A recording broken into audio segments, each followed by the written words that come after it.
Good morning. It may occasion some surprise to discover that the doctrine of predestination was not made a matter of special study until the end of the 4th century.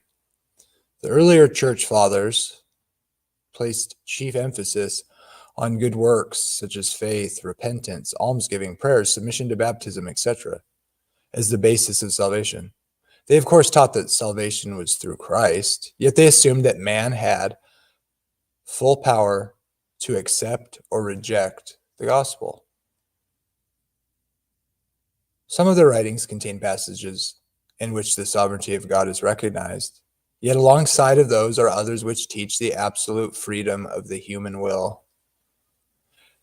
Since they could not reconcile the two, they would have denied the doctrine of predestination and perhaps also that of God's absolute foreknowledge. They taught a kind of synergism in which there was a cooperation between grace and free will. It was hard for man to give up the idea that he could work out his own salvation.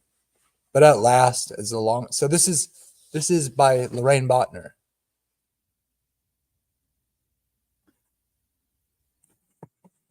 So according to Calvinist scholarship, before the 400, before Augustine-ish, they were not Calvinistic. They believed in the absolute freedom of the will, that man was able to cooperate with grace, especially Clement, appointed by Peter. So somehow the earliest church fathers were confused until Augustine, even though they knew the apostles and were appointed by the apostles and taught by the apostles and the first people over the church.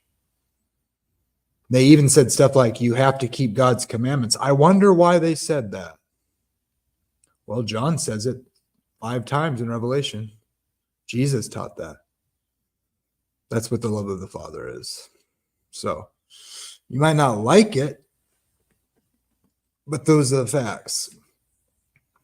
Now, fear God and keep his commandments, or you're not saved.